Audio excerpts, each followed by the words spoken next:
Hello everyone, welcome to Reporters, our showcase of the best France 24 stories from around the world. I'm Jeannie Godula. In the United States, one American loses his life every half hour due to a menace unlike any other. They die because they don't have any health insurance. The U.S. is the richest country in the world, but when it comes to its health care, it's number 37. 15% of Americans have no coverage at all, but surprisingly, the uninsured are not always the unemployed. Many people who work for small companies or for themselves are in charge of getting their own health care. But insurance companies often refuse to take people on for pre-existing conditions that can be as slight as asthma. President Barack Obama is fighting for new health care reform that would give coverage to all Americans, but those who are happy with the health insurance they do have don't want to give it up. And so more and more people are taking matters into their own hands. Case in point, the southern state of Tennessee. France 24's Cyril Vanier and Willy Bracciano have this report. Is yours? How many? We started at 600 tonight, so. Okay. It's the middle of the night in rural Tennessee. 3 a.m., the National Guard is handing out tickets, a number for every patient. This college parking lot is their waiting room. So you're number 222. They're here because of bad eyesight or aching teeth. 600, so. Nothing major, but extremely expensive to fix if you don't have health insurance.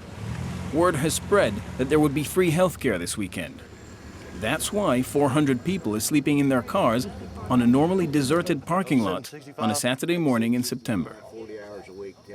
Patients 60 to 65 have already been waiting for 10 hours solid. I need health care. I need my teeth fixed.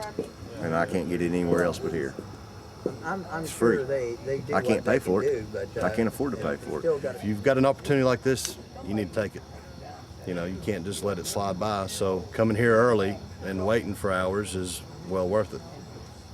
I've went 2 years with these bad teeth, and I'd wait here all day. I'd wait 2 days, and if I have to wait to get in Sunday, I'll wait. Just like her, we're going to get our teeth fixed. We'll fight tooth and We're nail. going to fight tooth and nail. 6 a.m. Healthcare is just around the corner, courtesy of Stan Brock and his charity. Who's got number one? Show us your numbers, please. Number 5. Number 6. Not the time to be at McDonald's. Number 6. Number 7. Hi. Kay and Chris are at the front of the line. Just for now, this college is their health clinic, with hundreds of volunteers eager to sign them up. Thank you. Kay, 33 years old, coaches cheerleading in Sweetwater. Her husband paints houses for a living. They make just enough to get by with 3 kids. No. Joint replacement? No. Seizures? No. You're not pregnant? No. The sick piling into an overcrowded room. That's the price you pay for free health care. All right, what can I do for you? I've got a bad tooth here that hurts. Let's take a look. I'm very excited. Feels good. Yeah, it does. Yeah, if we wouldn't have caught the news Friday morning, it would have been another regular day. I'd have went to work, you know, and she'd have done whatever she did around the house and went to cheer practice with the girls, and we'd have went right back home, and we'd been in bed right now. Day breaks, utensils are lined by the hundreds. 30 dentists slip on their gloves and masks. For 24 years now, volunteers like these have been targeting remote areas in the U.S. People like Kay, who can't afford a regular dentist and his $200 bill. Most patients here have zero health insurance. A quick injection, a pull here, a tug there, and finally, I want you to relax. You got a baby boy. the pain is over. You got it? You want to take it? No. You got it. 10 a.m., Chris and Kay walk out. Thank you very much for your follow-up. Thank you. One tooth lighter.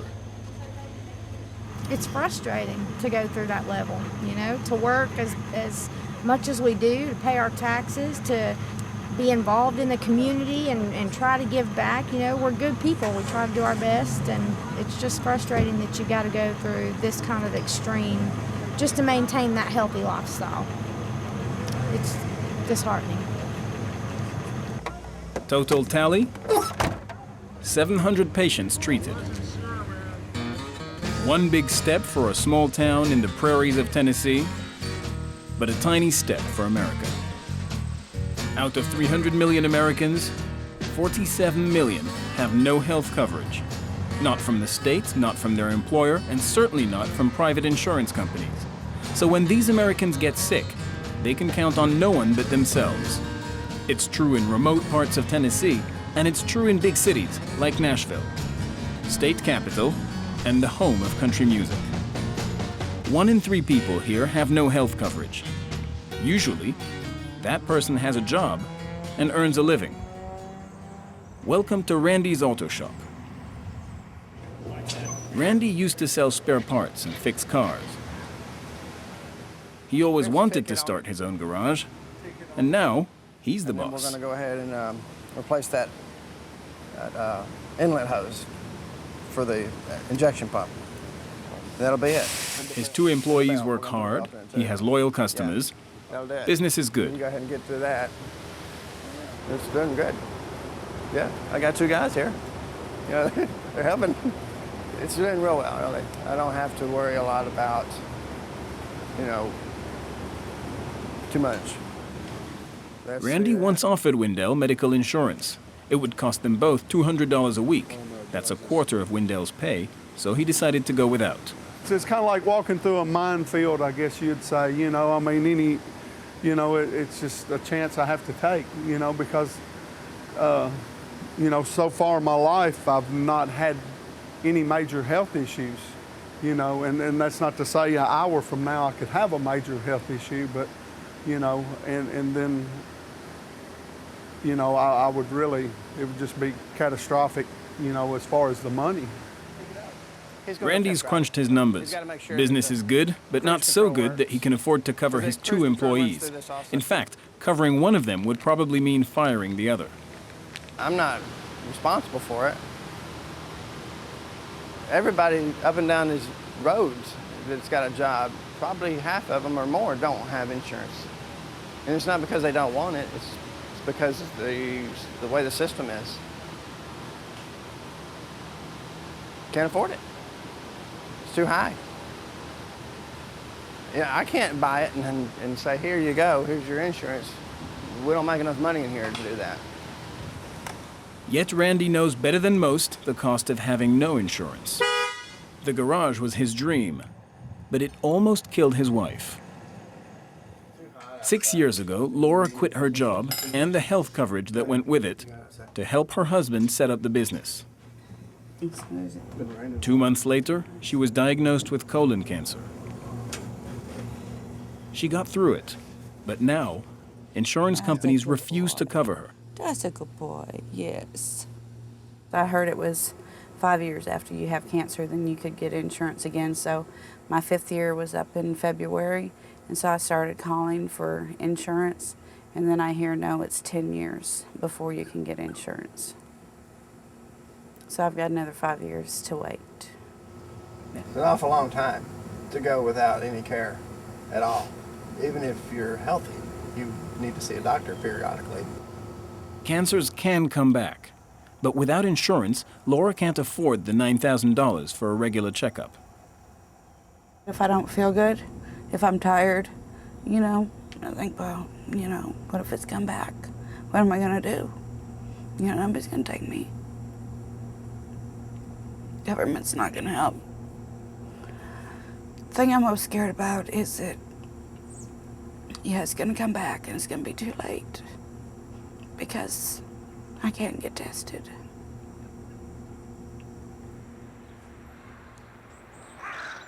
Laura and Randy just have to hope, fingers crossed, that the cancer never returns. And Laura's not alone. Millions of Americans have no choice but to wait until their illness gets critical before seeing a doctor. Nashville General Hospital on a Friday afternoon. The busiest time of the week for the emergency ward. Dr. Buckles is on line 272. An ambulance is on its way delivering a patient. Is anybody 8? Hassan just had a seizure. It was bound to happen. He's prone to seizures. Ever since he was laid off from his computer factory, he's had no health coverage, so no medication. What you're about to see happens every day in America's emergency rooms. We're going to get you registered in, and then we'll have the doctor come take a look at you. Nurse Carla knows the treatment will cost a fortune, But she reassures her patient that's her job. No, I'm not in pain now, but I don't have any health card. You don't what? I don't have health care, health card, health insurance. Oh, that's okay. We don't require that. Okay? For a brief moment, Hassan is relieved. But he soon realizes that he was right to be panicked. Sure, he's getting good emergency care, but within 60 days, he'll get the bill for it. Okay, Mr. Muhammad, I'm going to ask you a few questions. This is where we find out whether you're single, married, your insurance, your employment. Okay, so I'm going to ask you first, are you single or married? Married. Okay. And do you work? The bill could be several $1,000s. The bill could be anywhere between, $500 to several $1,000s, a couple of $1,000s, again, depending on the services that are needed. Of course, in his case, if you come to an ambulance, you're going to have 3 bills. You have your ambulance service bill, your emergency services bill, and the doctor bill. Can you afford the bill if it's several $100s? If it's just an No, I can't afford. Okay, Thank you so much, Mr. Muhammad. You get better. thank you. If Hassan is lucky, one of the city's social programs will foot his bill. If not, he'll still be getting invoices years from now.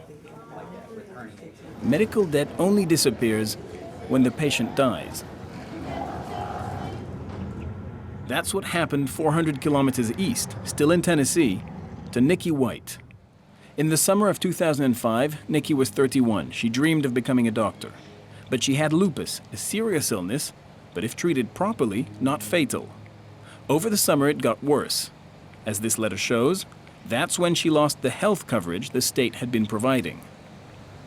Without coverage, treatment became too expensive.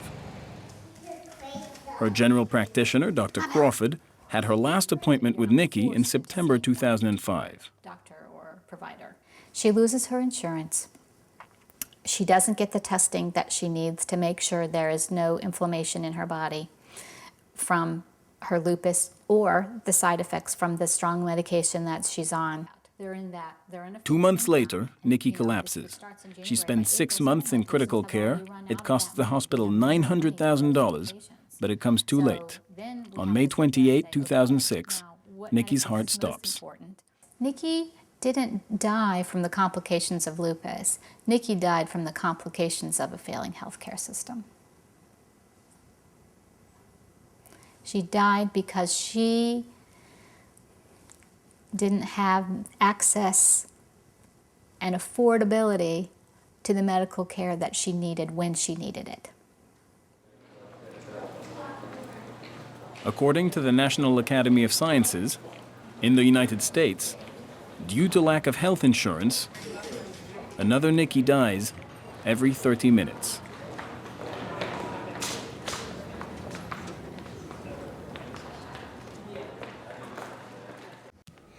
Well, I'm joined now in the studio by France 24's Cyril Vanier. Cyril, as we saw in your report, there is a definite problem in the United States, and yet many people don't want any government involvement at all in their health care.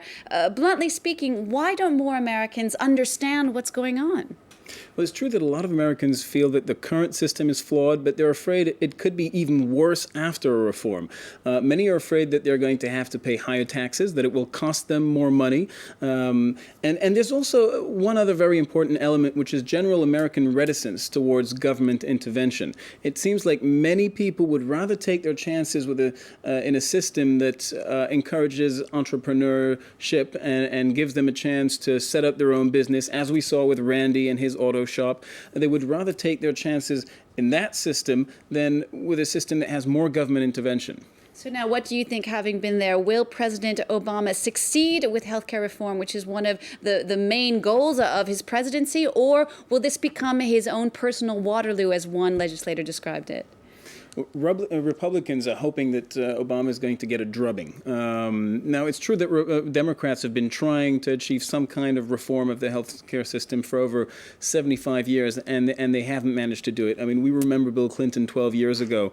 It was one of the major issues of his presidency, and it was one of his major failings. And it could very well be the case with Barack Obama. He's one of the most popular presidents in the history of the United States. He has an overwhelming majority. in Congress, the House and the Senate, yet he's stumbling over this health care issue. And it's a kind of winner-takes-all system politically, because if he succeeds, he will have succeeded where everyone else before him fails. If he fails, on the other hand, it'll show that despite his popularity, Barack Obama still can't beat the system. Cyril, you're French. Your home country, France, has the #1 healthcare system in the world. What was it like for you shooting there in the United States? Was there anything that shocked you as you were putting together this piece? What surprised me most is that it's not just, as you mentioned, low-income families that are affected by the healthcare problem. Much to the contrary, in fact, most low-income families are actually covered by state insurance. What surprised me is the speed at which healthcare can become a critical issue for middle-class families. We're talking about people who have a home, 2 or 3 cars, who put their kids through college. Well, if one of the 2 parents, for instance, loses his job, it might well be that the other parent doesn't have an insurance. All of a sudden, the whole family finds itself without insurance, and they could have, in the space of a couple weeks, a couple months, for instance, if they realize that one of them has cancer, several $100,000 to pay back, and they could find themselves in huge amounts of debt. And in fact, medical debt is the #1 source of personal bankruptcy in the U.S. So just very briefly, is there anything the U.S. can learn from the French healthcare system? Well, certainly a lot of the Americans that I met were very surprised to hear that in France, when you have a major health problem, it doesn't cost you a dime. And that's, I had a lot of Americans saying, well, we'd like to come to France. So it's certainly the ones who are sick. Cyril Vanier, thank you so much for coming in to see us and for your views on the healthcare system in the United States. That wraps up this edition of Reporters. Be sure to tune in again next week for more in-depth stories from our France 24 journalists around the world.